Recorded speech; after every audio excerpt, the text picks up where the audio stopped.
It was a morning like any other in Alexandria. Fishmongers calling, grain barges slipping into the harbor, the Pharos' silhouette pale against a calm sea. For centuries the city had stood as a hinge between worlds, a storehouse of grain for Rome, a magnet for scholars, and a city whose lighthouse was an emblem not just of safety but of civic pride. To the people who lived there, the harbor was the city's heartbeat. On one spring morning in 365 AD, that heartbeat was suddenly violently interrupted by a sea that ran away and then returned as a wall of water. This is the story of the Cataclysmic Tsunami that doomed Alexandria in 365 AD, doomed not in the sense of instant annihilation, but in the sense of irrevocable change. A disaster that smashed the city's waterfront, reshaped shorelines, and left scars preserved beneath the waves and in memory. Alexandria in the mid-4th century is easy to picture. Warehouses stacked with grain, long quays crowded with crews, scholars walking through colonnaded streets toward libraries and lecture halls, merchants negotiating contracts for goods bound for Rome and beyond. The Pharos watched like a guardian.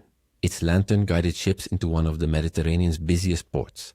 The city's confidence was practical, a dependence on maritime traffic, on harbor works, and on the steady rhythms of trade that linked Egypt's productivity to the empire. And yet beneath that calm lay a deeper geography, a geology that would soon make itself known in the most terrifying way. If you love history deep dives, subscribe and check the sources in the description. Beneath the eastern Mediterranean lies a zone of great tectonic tension known today as the Hellenic Arc. It is an undersea curve of plate boundaries and faults where the seafloor is pressed, stretched, and occasionally ruptured. When the seabed abruptly displaces, by a large fracture or massive slip, it can lift or drop a column of water above it. That sudden movement radiates long, fast waves across the ocean basin, tsunamis.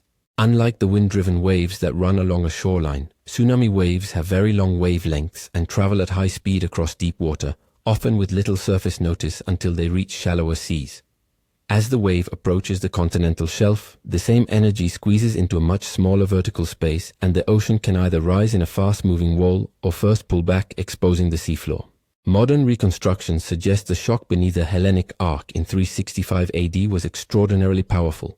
Seismic models now estimate an earthquake approaching magnitude 8, powerful enough to generate a basin-scale tsunami. Those estimates come with caution. They are built from geological signs and the patterns recorded by ancient observers, not live instruments, but they align with the scale of damage reported across the Mediterranean. The morning of the disaster can be pieced together from sensory fragments. A tremor, early risers, a harbor that looks wrong. Imagine a watchman on the breakwater who feels the quay tremble beneath his feet, but the quiver is brief and passes. People shrug. Earthquakes had visited the region before. The market keeps turning. A fisherman who unties his small skiff notices that the ropes stretch oddly. In the harbor, water that should lap gently against keel and quay instead creeps away, leaving rippled mud and stranded fish exposed like trophies. At first there is laughter. Children run out with bare feet to poke at the newly revealed mussel beds. Sailors shout at one another as small boats sit on the exposed silt. Curiosity trumps caution. Then a sound rolls in, a low impossible roar, layered and terrible, like a sky being torn. It rises from the horizon, a pressure in the air that makes dogs howl and people look uphill toward the exchanges and warehouses. The sea changes shape. A dark line on the horizon becomes a rising slope of water, and what had been a long stretch of exposed seabed vanishes beneath a moving wall. The impact is merciless and sudden. Ships that once rode the harbor now become projectiles. Stone quays built to hold back sea and time crumble under the wave's head. The water surges over streets, down alleys, into basements and storerooms. It takes with it carts, goods, and lives. Scenes of individual horror accumulate into a city-scale catastrophe. Men clinging to timbers, families separated as water pulls like a hand, the smell of silt and salt filling the air, the groaning of timbers and the crack of masonry failing. Where the wave recedes, it does not depart gently. It drags back wreckage, bodies, and the detritus of a thriving port, returning some things to the sea that had never been meant to stay there. Fires, started where lanterns and overturned oil flasks met broken timber, add a second calamity. Smoke mingles with brine.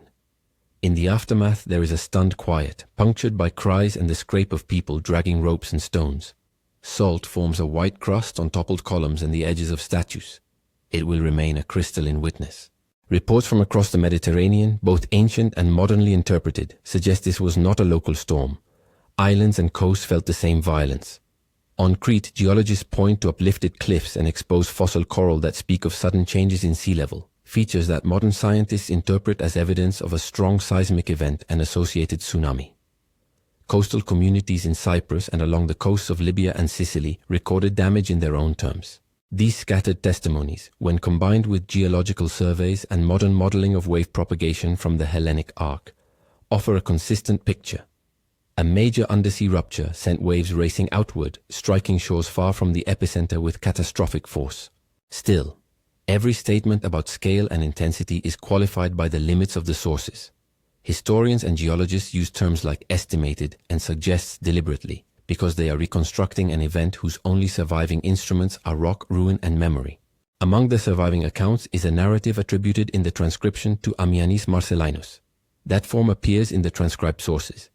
Interpretive scholarship often identifies this voice with the historian more commonly known as Ammianus Marcellinus, but any correction must be presented as interpretive.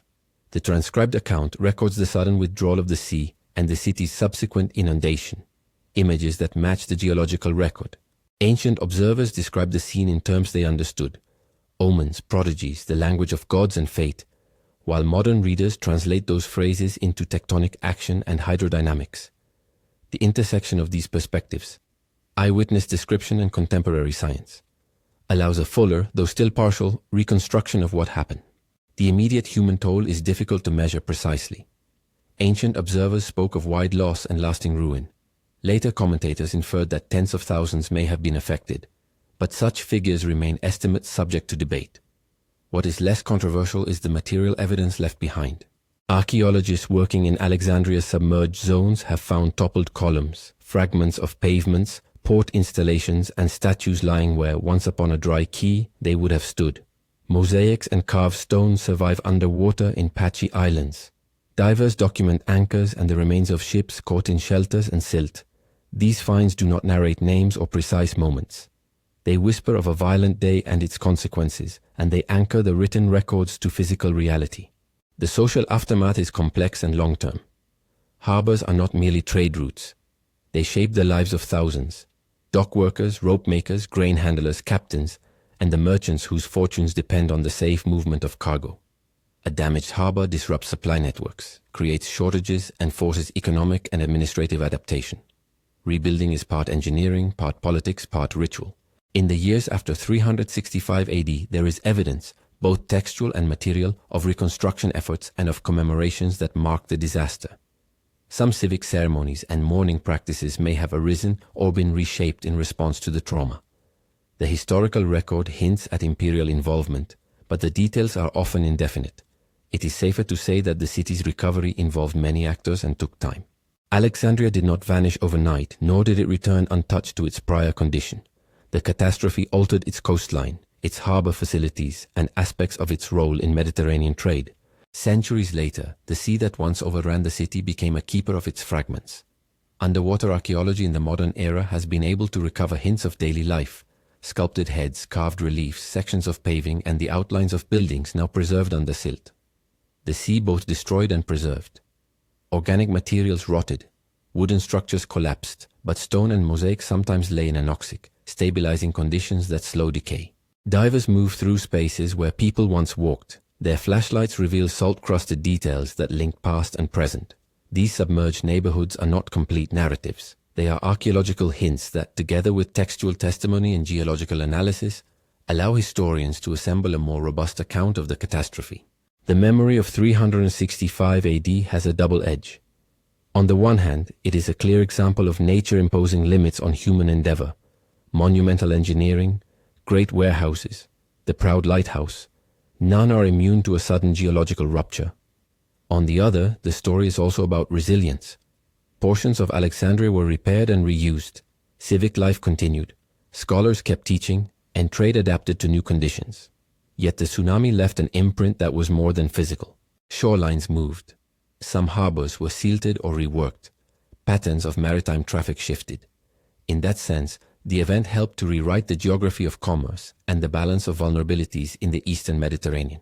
To call the tsunami cataclysmic is to acknowledge both the immediacy of its violence and the longevity of its effects.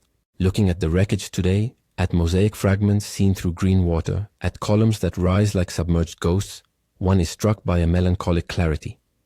The sea remembers differently than humans do. It preserves some things and erases others. The physical traces beneath the waves are mute, but they speak when combined with human testimony and scientific inquiry. Together they give us a scene of a harbor undone, a city's waterfront torn open by forces far older than any human institution. The 365 event stands as a stark reminder that even great cities rest on geological foundations that can fail without warning. It is also a reminder that disaster and recovery are entwined. The same city that was gravely imperiled carried on, though changed. If you want to explore how tsunamis form and travel across the Mediterranean, or to see footage from recent dives in Alexandria's submerged quarters, check the links and sources in the description. There you will find references to the transcribed historian listed as Ammianus Marcellinus, often interpreted as Ammianus Marcellinus in scholarship, modern seismic reconstructions that estimate the event's strength, and reports from underwater archaeological teams whose work brings these submerged testimonies to light.